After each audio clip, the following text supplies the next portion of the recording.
Last time we had just started to get into chapter 6, having looked at our questions for 5 and gone into Luke 6.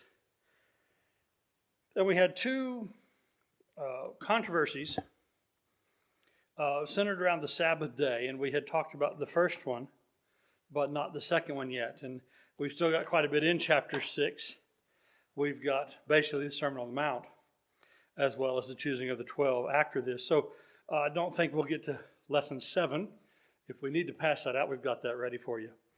But in Luke 6 again, we start with two controversies over plucking grain and then healing a man with a withered hand. And so these come back to back, one after the other. We talked about why it was that the apostles, or the disciples, will be chosen as the 12 in this next paragraph or two, why it was that they would have been plucking heads of grain, shucking by hand and eating a bit as they went, almost certainly doing this on the Sabbath, going from synagogue to synagogue in order to tend to Jesus, help him in his ministry, take care of whatever things could be done, maybe answer basic questions as well, but all the things that were due to attend to Jesus. And on the Sabbath, the places to get food would have been closed. Matt mentioned these food stalls that they would have, and I never really thought about that so much in the ancient world, but they wouldn't be open on the Sabbath. And as it turns out, this last week, I saw a picture, and it immediately got my attention. It's from Pompeii. Pompeii has been 2/3 or so dug out from the volcanic ash, and the burial that city got in New Testament times, was it 64? 69, 68, somewhere in the 60s AD. Anyway, they've uncovered what sure looks like. I mean, if you saw this, if this counter full of big bowls, if this counter was at the Quick Trip, you'd recognize immediately what it was. So there was this big counter, and there was room for fire underneath, for keeping things hot, and then a ceramic table, and these big basins would be put into receptacles on top of the big table, and it's a serving table. It's a place to keep hot food in order to be served. And this serving table, it was shaped like a square with the back of it accessible for the workers. So 3 sides of a square, and it had about 8 or 10 places for big pots to be put, big basins to be put, full of hot food. And the mosaics on the front of the table, one of them was a chicken. One of them sure looked like a horse. That may have been on the menu. I forget what the other one was. But they had these mosaics on the front of the table so people would know what it was they're serving. And I'm telling you, if you saw this counter at the Quick Trip, aside from maybe the picture of a horse, you would exactly know what this was and everything about it. And I hadn't realized just how sophisticated they would have had such things. And so in the towns they would go to, they would normally have been such places, maybe not quite as nice as Pompeii, because that was a pretty, wealthy city near Rome. But there would have been some kind of, provincial equivalent. But on the Sabbath, these are all closed. I've also wondered why it was that as they go from place to place on the Sabbath day and doing ministry for Jesus, why didn't some of the synagogue people say, "Here, have a sandwich as you go"? Why didn't somebody help these folks out? But instead, what they do is they don't help them out, and they carp about it, what they do in response. And the reason why I say that is in the next chapter, they're directly going to withhold from Jesus, and probably disciples as well, some basic hospitality, just some basic services that you'd expect, basic kindnesses that would be beneficial and helpful and kind to a person that you'd expect when you're visiting somebody's house. And they intentionally withheld it from Jesus, probably to make a point. And so it might well be that the disciples, the reason why they have to eat this raw grain is that, people are making a point not to offer them a sandwich as they go, not to offer them a bowl of something. It might well be that. So anyway, they're very harsh with the disciples, saying, hey, your disciples are doing what is not lawful. And they're in verse 2, not lawful. And so that's a pretty hard way to go at it. It's not lawful to do this.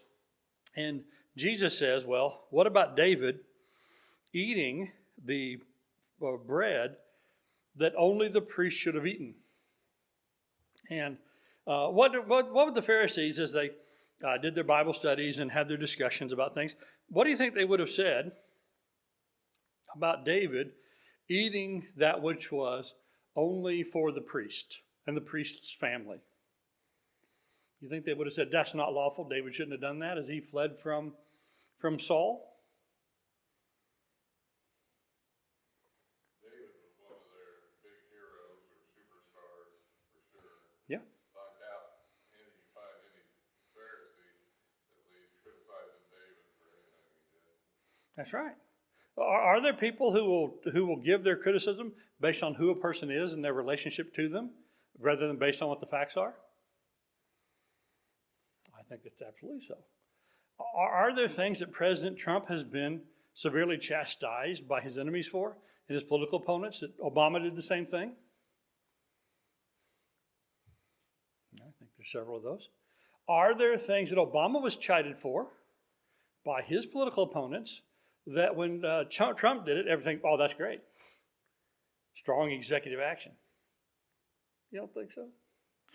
Yeah, I think so. Now, when Biden gets in, if Biden does some of the things that Trump does, what are some of the Republicans going to say now? Oh, I shouldn't be doing that. And so, depending on who it is that you like, you might cheerlead or you might chastise the exact same things. Sometimes the exact same things, other times things that are quite similar, but you'll come up with a reason why it's not. So, partisanship. And so, David would not be chastised. And how clear of a breach is what David did? Who?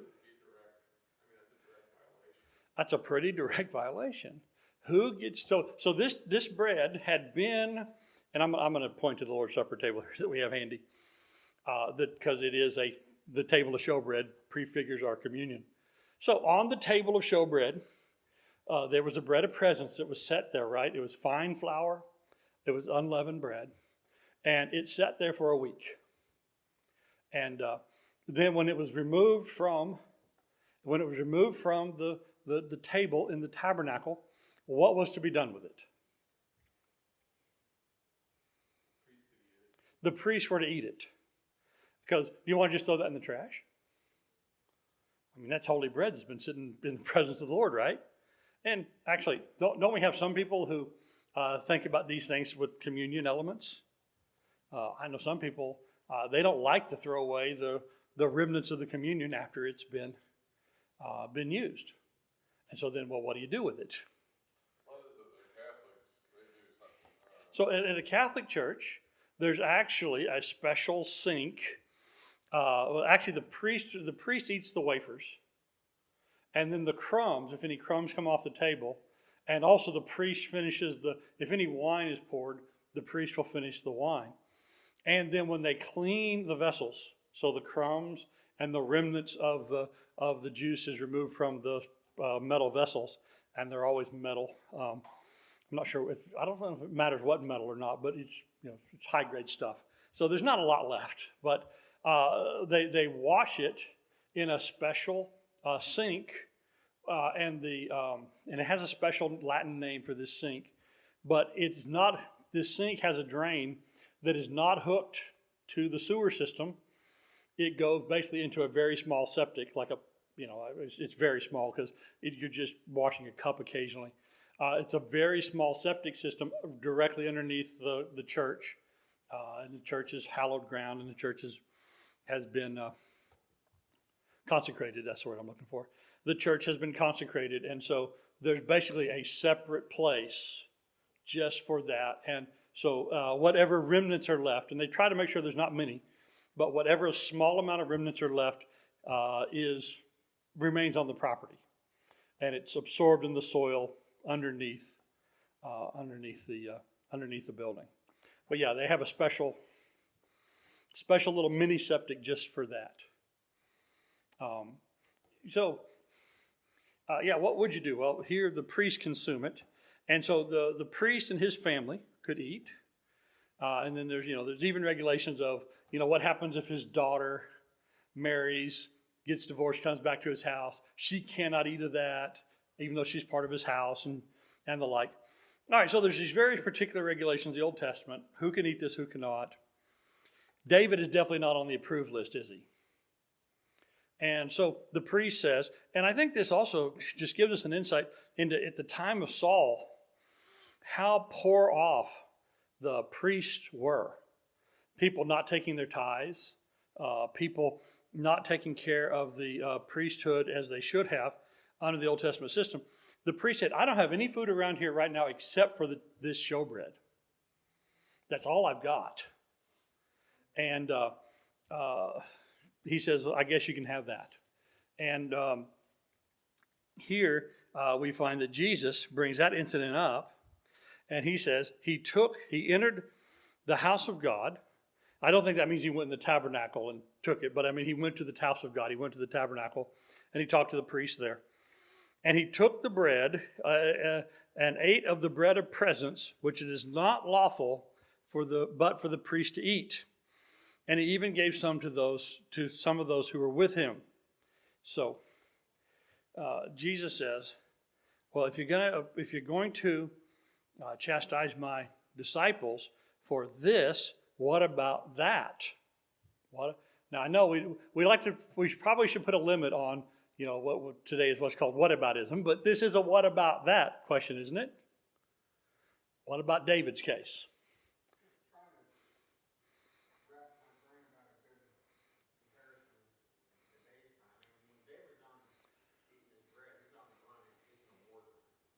That's right. Yeah, Saul has just tried to kill him. He has fled. He has just fled with the clothes on his back. And evidently a couple of servants who were nearby, he said, come go with me. So we try to put ourselves in that situation too. Let's think that if there was a war around here and they needed this building to put wounded in or something. Right. Field hospital.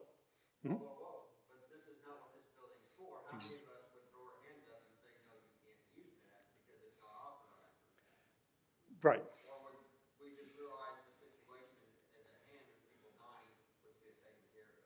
That's right. That's right. The phrase says, what is our parking lot for? So the thing that's most likely to befall us is a tornado. Let's say there's a tornado that hits through Mulvane, but our structure is still here. Would we allow people to take shelter from an approaching tornado in our basement? I would sure hope so, right? Would we allow our church to be used as a overnight shelter for a few days if there are homeless people, people immediately made homeless by a natural disaster right in our neighborhood? I would sure hope so, right? Now, we're supposed to get a couple of inches of ice in the next a couple of days. What if electricity's out in this part of town, but the building here still has heat and electricity? Do you think we'd open the door to let people warm themselves? If they came in to put back the utilities, and the guys, like Cade, who come in on the big trucks and the big cherry pickers and all, and they need a place to store those trucks overnight. They need a yard to work from as they work in our neighborhood. Can they use our parking lot as a place to put those trucks? Yeah. Now, the one that actually did come up is a couple of years ago when we had the second flood, because we had the bad flood, there were no settlers. And a few weeks later, we had another that was predicted that did make a flood. We did have a person who lives right over here just across the railroad tracks, and their yard flooded and their house flooded, and it got up right to the floor of their travel trailer. And they saw that, there was a forecast for another storm like that one. And these people called me up, through Allison. They got my phone number, said, hey, can we put our travel trailer on your parking lot? We're afraid it's going to get flooded. Well, what's the answer? Of course you can put the travel trailer on the parking lot. please put the travel trailer. And they did, and they put it there for a couple of days, and then they come and got their travel trailer.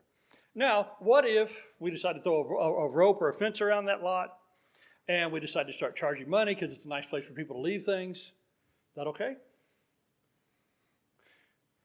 Well, why? Right. So when it comes to necessity, I think Jesus is teaching us the reality of necessity. Some of the other things that he talks in other Sabbath controversies. What are some things allowed on the Sabbath? Get your ox out of the ditch. Right. Now, there's a few things like priests doing their work and circumcision of the 8th day. That's actually not a violation of Sabbath because God instructed it. And so that's really not necessity. That's in God's instruction. But the things like the ox falling in the ditch, And so what if a person falls over, breaks their arm? Can the Jewish doctor set their arm on the Sabbath? Yeah. Now, but would you schedule a surgery on the Sabbath? And that's the difference, right? So one is your regular work. One is your regular things, which you can plan ahead and have some reasonable certainty about when things will be and have some ability to schedule. If you have the ability to schedule it, what do? You get it done by Friday afternoon, or you wait till Sunday morning, right? But what if it's necessity? And that's the thing about necessity. Other than a few things like watering the animals, which the Jews, they would water their animals on the Sabbath, but that's about the only thing that they would plan to do.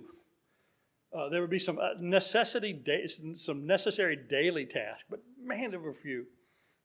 And David's case is one of necessity. And so it is with the apostles. Their occasion is one of necessity.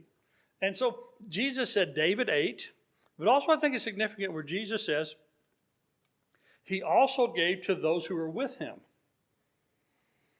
Now, if I remember, when I read 1 Samuel, I don't remember anybody being with David. So you mentioned that last time. Is it? There's a passage. The priest refers to David as you all. Okay, he uses the plural. Plural, but it doesn't specifically say there were people with him. Okay. I think for a long time I overlooked this part.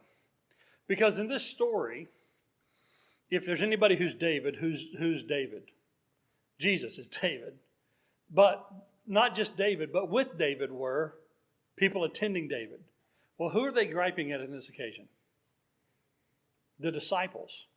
And why are the disciples out there hungry on a Sabbath? Why are they hungry and traveling on a Sabbath? They're serving Jesus. And so this incident covered David and the people with him. And what Jesus is saying, I'm covered, because who am I? I'm not just King David. I'm Lord of the Sabbath. And who are these guys then? The Lord of the Sabbath's retinue. The Lord of the Sabbath's attendants. And if the Lord of the Sabbath needs to do some things on the Sabbath, that covers his traveling party, doesn't it? That covers his traveling party. So, for instance, what a presidential motorcade, if one of those would ever go up and down I-35 over here outside of town, do you think they'd stop and pay toll? Would a presidential motorcade stop and pay the toll out there? What would it do? The gates would be open, right? And somebody's there watching to make sure those gates are open and that everybody else has stood back. And the presidential limousine is going to go through there as fast as one can go through those narrow dividers, right? But then they're going to stop the rest of the motorcade and they're going to charge them, right? No. Why does the rest of the motorcade get to go by? They're with him. So Jesus is Lord of the Sabbath. And who are these disciples with? They're with him. They're with him. Somewhat related, one time I got to drive some journey to the concert and pick him up. We had the Sedgwick County Sheriff escort. We were doing 80 down Kellogg, and everyone moved out of our way for lights on, and we went because that's what they decided we were right? You're just one of the staff. You're just going, right. Somebody else is in charge of this. You're doing it. So here's Jesus. He's the Lord of the Sabbath. He's doing the things that are right to do on the Sabbath, and they're with him.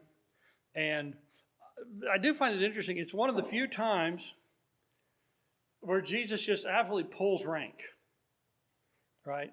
Where he says, I'm the Lord of this. I know what this is about. I'm the one, actually, he's the one who made the Sabbath rules. But he does not very often where Jesus just sort of just bumps up and pulls rank on things and says, now he will tell he will teach his apostles, he will teach his followers, I am the Lord, and you will do this and that and these other things in the future. But do you think that Jesus went to when they had the 13 of them, Jesus and the 12, when they show up for dinner, there's always a line, right? When they're going places, there's always. Do you think Jesus? Hey, I'm the Lord here. Get behind me. Follow. Get out of the way. I'm getting in the boat first, or I'm the first one in the water fountain line, or I'm the first one, in the food line. I don't think Jesus pulled rank very often, and he certainly didn't pull rank in little things like that, which people with petty authority always love to do. Let everybody know how much authority they have. But here's one where he kind of pulls rank, and it's really kind of it's not a completely one-off, but it's exceptional. So when you say pulls rank, I think it's important. I don't think he's just setting aside Sabbath rules. Right. He's not just saying the rules don't apply to me because I'm the Son of God. He's saying we're in a gray area here, and you don't get to lecture me about what is or is not acceptable in the Sabbath. I just want to make that distinction. Right. Because he does perfectly keep the law. He doesn't, just because otherwise his obedience is meaningless if he's just setting aside this rule or whatever. Right. Yeah. I don't know that he ever set aside any. But right. In this case, you're right. It is the point of you're not to lecture me about this. I know this. I know this quite well. All right. So then there's another occasion. Right after this, another Sabbath, where Jesus was in a synagogue and teaching. And there was a man there with a withered or shriveled right hand. And notice it says they were watching him closely to see if he would heal, so they could make a charge against him. I've always thought it's just such an exceptionally weak case that they have, that they're going to see if he does a miracle so they can charge him about a miracle. It's really what they're reduced to. Basically, they're going to say, their argument's going to have to go, you did a miracle wrong. Right? At least you did a miracle at the wrong time. And so it does show you just how much, and the fact they thought this would work, get any traction with anybody, just shows you with what high regard the Sabbath was held, and how strictly the ceremonies of the Sabbath, the things that were said to be, just how generally observed they were in Jewish society, which is such a radical change from the Old Testament, where how often do we read about the Jews in the Old Testament keeping the Sabbath? Yeah, it's observed more in breach than observance. But that is something, this external and ceremonial serving was very thoroughgoing for this to even have hope of having traction. And so he knows their thoughts. He knows they want to accuse him. And so in the next chapter, he knows that they're going to accuse him about forgiving sins, and he still says, hey, lady, I forgive your sins. In this one, he knows they're going to accuse him, and so he says, stand up into the man. So let's make sure everybody sees this. And he challenges them and says, is it lawful to do good on the Sabbath or to do evil, to save a life or destroy it? This save a life or destroy it, I think this goes back to questions the Jews and their rabbis have been trying to hash out, particularly since the time of the Maccabees. Because one of the things that was done in the Maccabean War was that the Greeks would attack the Jews on the Sabbath. And the Jews decided, you know what? The Sabbath isn't a death contract. We can fight back on the Sabbath. And once or twice, the Jews actually mounted attacks on the Sabbath because the other side wasn't expecting them to do so. And so at first they decided they could defend themselves, and they came up with reasons and rationalizations for that. And then they took it like everything else. What happens once you approve one step? Well, if we can do that, right? It's just like a while ago we were talking about necessity.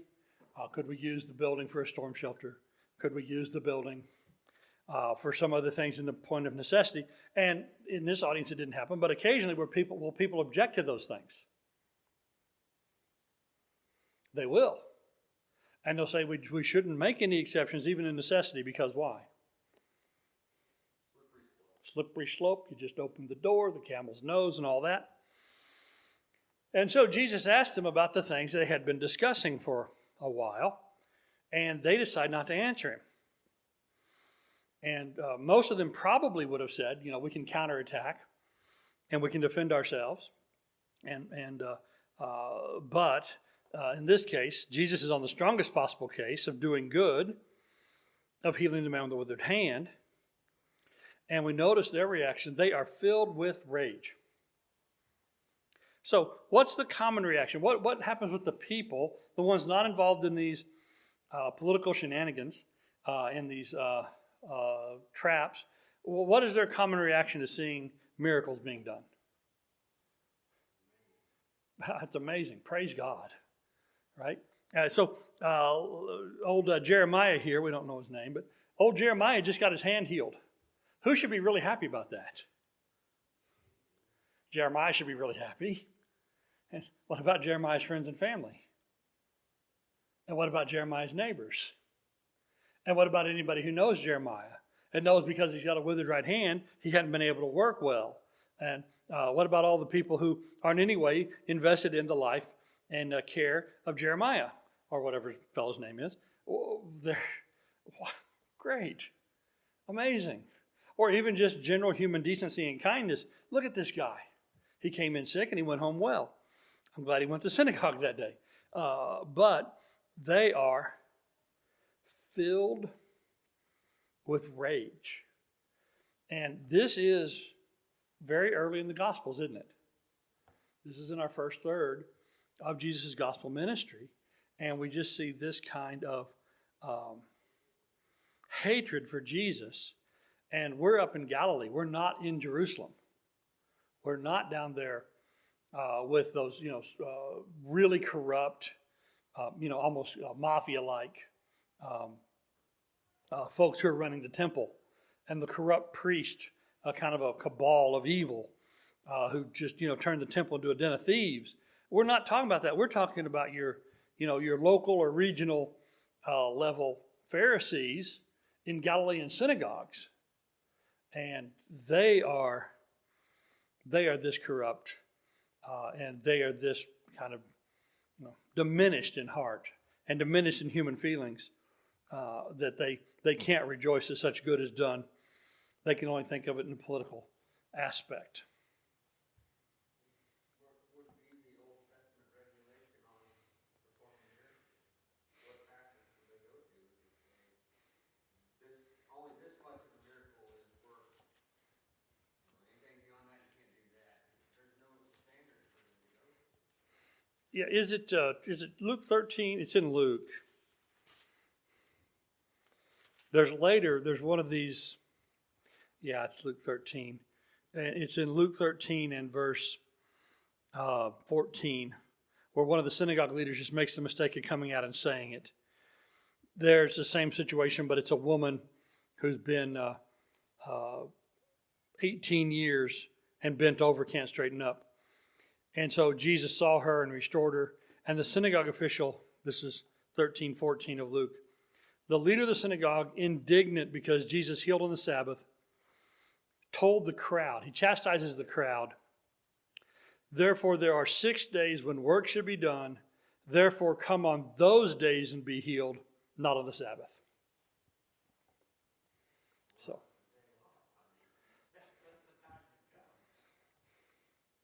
yeah, stop lining up to be healed by this man on the Sabbath.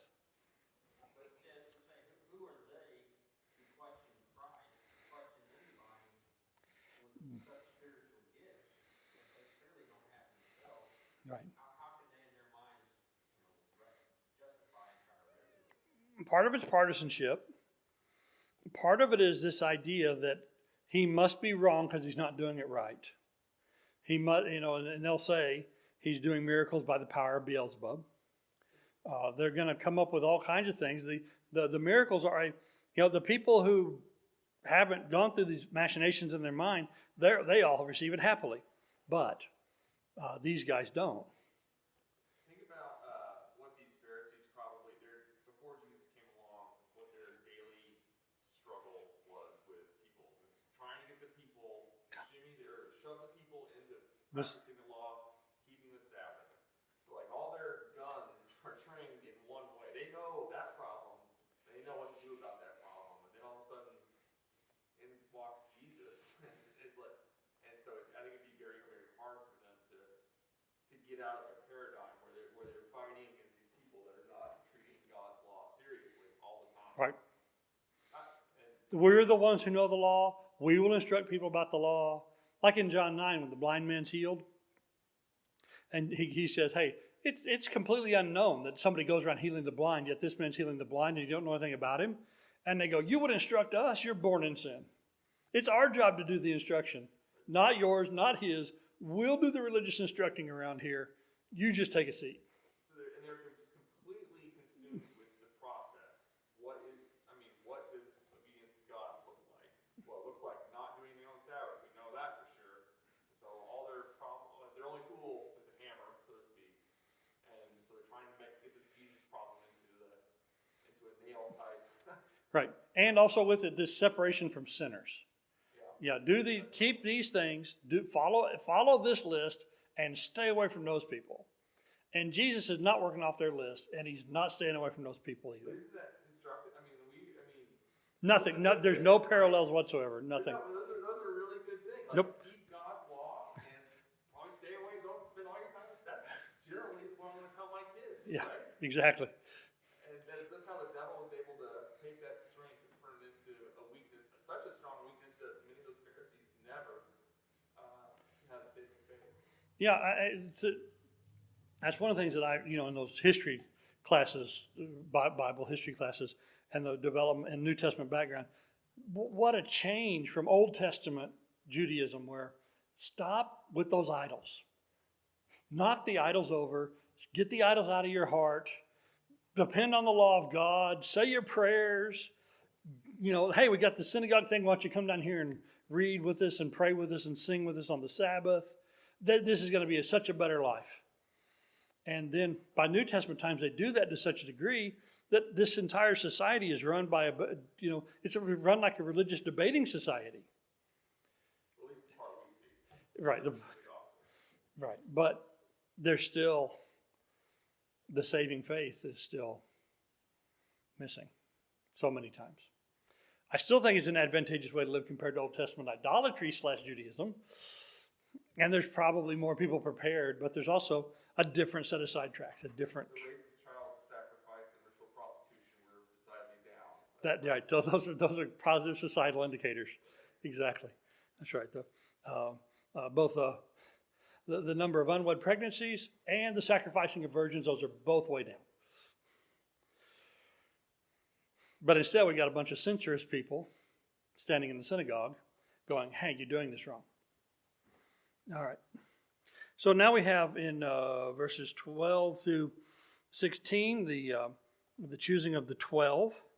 So Jesus went down out of the mountain to pray, or went out to the mountain, to pray, and he spent all night in prayer. And this is one thing. Who is our greatest example in prayer? Throughout the whole scripture, there's just no comparison, is there, between the prayer life of Jesus and anybody else? Just isn't any. And one thing I have thought about is, who would we think would be the person least likely in need of prayers? Because who was the strongest, most knowledgeable, level-headed person we know in the whole Scripture? It would seem like, by every external indication, he would need to pray the least, and he's the one who prays the most. So what did he know that we don't recognize? What did he grasp that we don't? So a night in prayer, one of many. When daylight comes, he summons his disciples. He chooses 12 to be apostles. Simon, who will be named Peter, Andrew, his brother, James and John. So the 4 fishermen who we know. Philip and Bartholomew, of whom we don't know too much. Matthew, of whom we know a little. Thomas, we basically know him as the doubter, even though that's probably not at all a fair way to think of him. James, the son of Alphaeus, because there's a couple of Jameses. Simon, called the Zealot, so we have a couple of Simons. This one is Simon the Zealot. Judas, the son of James, and Judas Iscariot. So 2 guys named Jude, 2 guys named James. So they're very, very common names in those times. And so we have the choosing of these. I'm trying to remember. It's Thomas in the other Gospels. It says Thomas called Didymus, right? That's Thomas. And Didymus is what? Twin. So a couple of things about the choosing. Jesus chose some people who were related to each other, a couple of them. And so he chose, sometimes he chose out of families. But here you got a fellow who's a twin. Where's his twin? Well, not an apostle. I don't know anything else about his twin, but his twin is not what? His twin's not an apostle. And so Jesus chose him as on his criteria as he wanted. And, by and large, we think, as it all turns out in the end, hey, he makes some pretty good selections. But also, with some of these guys, what do we think? Especially when you include Judas. So Jesus chose the one and showed the one all these things and was so close to the one, Judas, who he knew would betray him. He even let Judas be in charge of the money, right? Because because he kept the box, he kept the common savings that they had, because you go around feeding, 13, 14 people every day, you're going to run up a bill, right? And people gave them money to do their ministry. And what if Jesus would have said, yeah, let somebody else keep the bag? What would they have done? They would have let somebody else keep the bag. And so, these things about why God makes the choices God makes, what grace is shown in that a tax gatherer and a zealot together, and these fishermen and these other fellows are made to be his apostles and have such privileges, but also to have such hardships. And, what made one man more qualified than another? If any human reasoning could ever figure that out, I doubt it would. But God knows and God chose. And so we have the 12. And so these guys, basically they end up standing at the place of the patriarchs, right? In the Old Testament, you had the 12 sons of Israel who become the foundation of physical Israel. And these guys become the foundation of the new Israel, the spiritual Israel. And so what a privilege it was for them to have been chosen, but with it came such great responsibilities and at times great hardships.